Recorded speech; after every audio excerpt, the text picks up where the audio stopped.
All right, welcome back. Well, tonight we have a very special guest, Special Agent in charge of the DEA here in New York, John Gilbride. And first of all, thank you for joining us tonight. Thank you. Good to be here. You know, Manny Ramirez is getting, the reason I wanted to bring you in, he's getting celebrated as he's coming back. He's selling out these minor league games. People can't wait for him in L.A., and he's going to get a hero's welcome.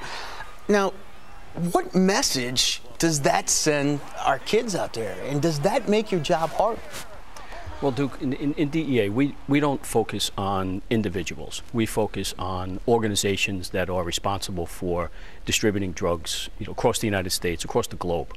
But there is definitely a problem with our youngest members of society in terms of pharmaceutical drug abuse and steroid abuse.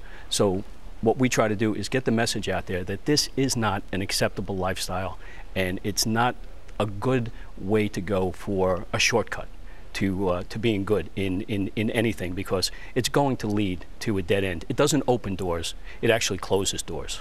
And you were telling me that parents should be concerned because if they have a laptop or internet in their house, their kids can order these type of drugs. Without a doubt. One of the biggest problems that we've had is the advent of the internet.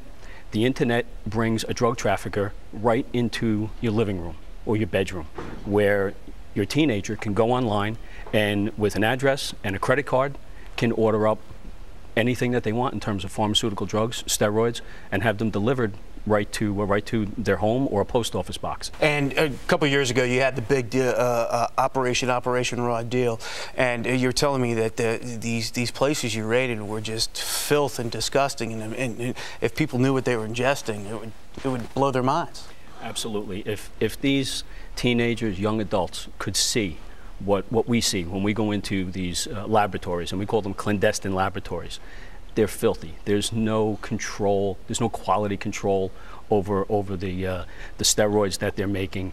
And if they could see what they're putting into their body, boy, that would really, I think, change their whole outlook. If I have a teenager out there that is watching Manny Ramirez or Alex Rodriguez and maybe getting, tempted to do this type of thing, what do you look for as a parent? You're going to see a change in behavior with your child.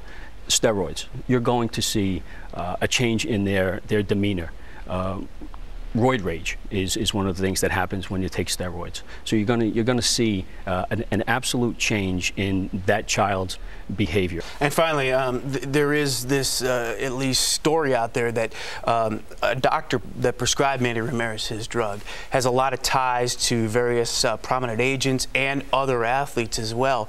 And the DEA is said to be investigating that. Can you tell us any more about that? Well, I'm not involved in any aspect of that investigation. So all I can say is that the use of steroids by youngsters is of concern to us in DEA.